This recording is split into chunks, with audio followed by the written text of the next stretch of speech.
Bush hit an old lady in the face with a golf ball, giving her a broken nose and 10 stitches. But don't be impressed. It took him 5 strokes to do it. So. Hello, everyone. Weekend update. I don't know if you ever watched SNL, but that's probably one of my all-time favorite sketches, and it's one of the longest-running ones. I'm going to call this episode Boats and Hoes, because it seems that this weekend was all about ships, vehicles, and pirates. So let's get into it. Welcome to Commander Pop Culture, a place to gather magical information with some laughs, might I add. Magmatic Galleon. ETBs, you do 5 damage to a creature, and then if one or more creatures are dealt excess non-combat damage, you get to create a treasure token. The beauty of that second ability is it counts itself because it does non-combat damage, but it can count all your non-combat damage spells. Dealing excess damage and getting a treasure seems like a really sweet deal. And crewing for 2 to get a 5/5 is also quite an exciting vehicle. Restless Vents, it's the Rakdos Manland. I think it's weird because for 3 mana and of an activation, you don't make a bat, and there's bats flying around all over the place. Instead, it becomes an insect. But why? It has a looting effect where you discard a card first and draw a card. I'm not a fan of discarding first because you have less options to work with. You could discard something valuable in exchange for a land, which is kind of a bit of a turnoff. At least it's evasive because it has menace. Resplendent Angel Skin to reprint. This creature is kind of cool in that you invest 6 mana to give her the 2/2 and lifelink in order to get the above trigger. On each end step, if you gain 5 or more life, you make a 4/4 angel token with vigilance. Doing that on other people's turns is pretty hard to do. Obviously, if you have a 5/5 lifelinker, people are going to be less willing to attack into you because it's not very profitable. And then on top of that, you make a 4/4 angel as well. Doing it on your turn's a little bit easier, but 6 mana is still a hefty investment. Back in the day, this got some play when it was in last in standard, but I think the format has gotten so fast and like power creep that I don't think there's a place for Resplendent Angel anymore. Kind of sucks that this sucks up a rare slot. Temple Glock. It's a full art version of Temple Bell. If you don't know what Temple Bell does, you tap it and every player draws a card. I'm not a fan of Temple Bell because you're doing everybody else favors. I would see it sometimes if it has a purpose to it, like Nekusar decks, because you force people to draw and they lose life every time they draw. In that scenario, this card has a home, but I avoid group hug decks like they're the plague, because the person who normally benefits from a group hug deck is the player that sits to the left of that player, because they have access to all the cards, all the mana first, and usually that's enough to win the game if you excel someone enough. The next ship, it's in German, so I gotta open it up here. 2 mana, has crew 1. Whenever it attacks, target creature that's crewed at this turn explores. That's a nice little trigger. It's really cheap to play, cheap to crew, and you get a little extra value. You can make your creature that's crewing it a little bit bigger for future turns. Queensbay Paladin. Enters the battlefield or attacks, return up to 1 target vampire from your graveyard to the battlefield with a finale counter on it. You lose life equal to its mana value. This reminds me of Phyrexian Delver. It's the exact same mana value, has the same life loss clause, puts a creature into play. A welcome addition. It's also got a significant stat block. Braided Net. Enters with the 3 counters on it, remove a net counter, tap a permanent. Activated abilities can't be activated for as long as it remains tapped. It has Craft with an artifact. Let's see what its backside does. Ooh, Net becomes an ornate outfit. Ooh, bondage.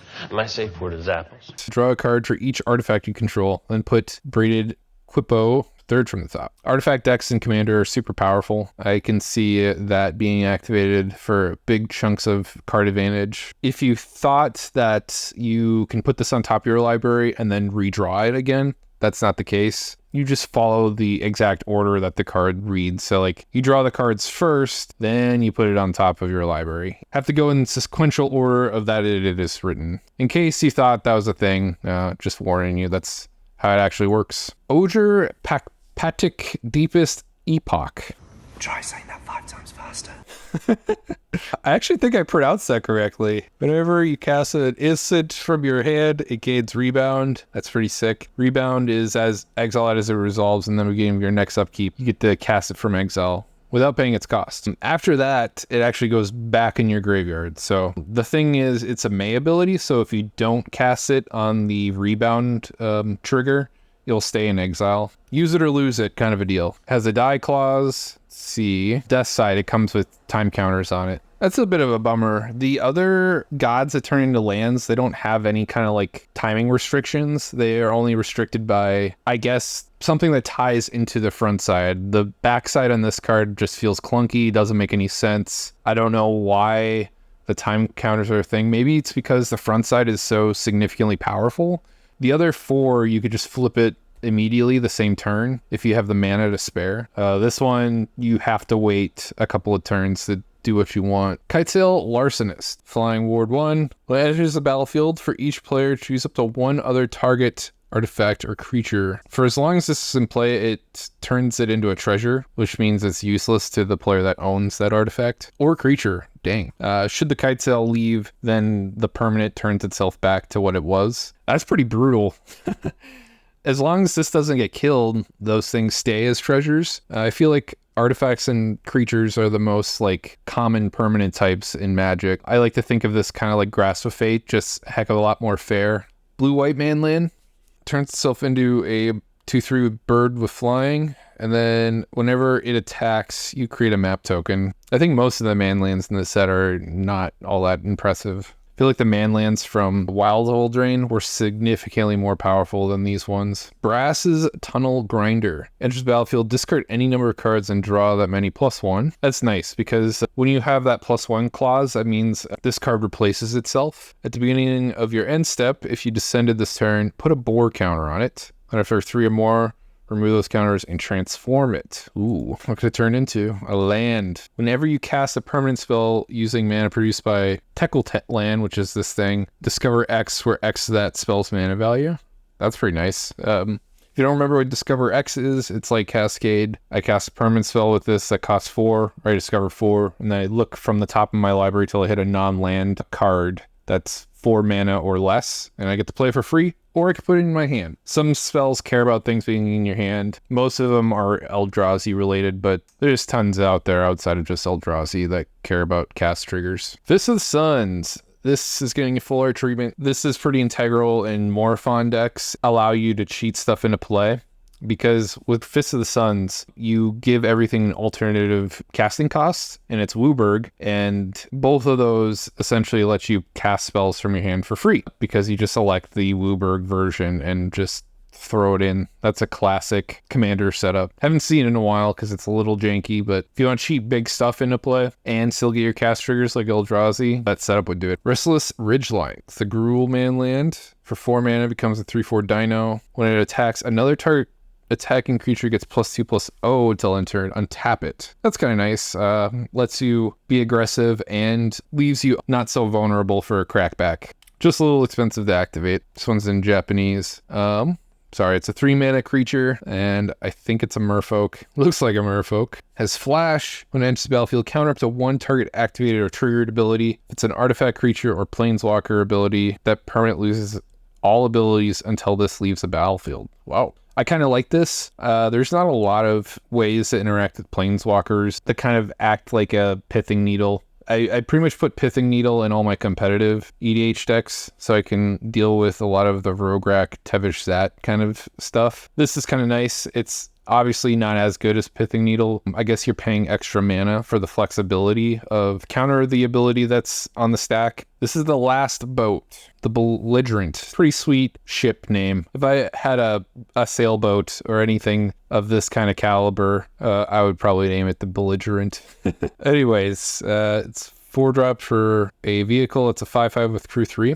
When it attacks for your treasure token, until end of turn, you may look at the top card of your library anytime, and you may play lands and cast spells from the top of your library. That's pretty sick. I like that it gives you a treasure token too, so you have excess mana to maybe cast multiple spells off the top of your library. I think people will look at this and kind of gloss over it. They'll think it's just one card from the top of your library, but it doesn't specify that. You can cast spells, plural, from the top of your library after this attacks. It also lets you play lands, so it lets you go extra deep with this card. If you can resist playing a land drop from your hand, you should wait to see what's on the top of your library so you can get the maximum value from this vehicle. But that's it. It's pretty cool. I think the Crew 3 is pretty warranted for what this card can do. Kind of reminds me of a lot of the other things that let you play stuff off the top of your library. This one's just a little more fair than most of them. That brings us to the end of this weekend spoilers. There wasn't a whole lot to talk about because mostly the weekend is a little slow historically, and that means for a faster video for all of y'all to enjoy. And if you stuck around, you clearly liked what you saw, subscribe, because I will cover the rest of Ixalan spoilers, and I also do plenty of other stuff on the channel like gameplay and deck building stuff. Most of what I build is budget, so it's friendly for almost everyone to get into or try. And if you're a more seasoned player, the decks feel strong enough to, I guess, satiate you. I also want to thank all the people that have been watching my videos. I seem to hit a little bit of popular chord. I've never had videos crack the 2K mark before, so that's a new first for me, and I'm really flattered by that. And I appreciate everybody who takes the time to watch, and I especially take appreciation for all my subscribers. That's all I got to say. So take care now.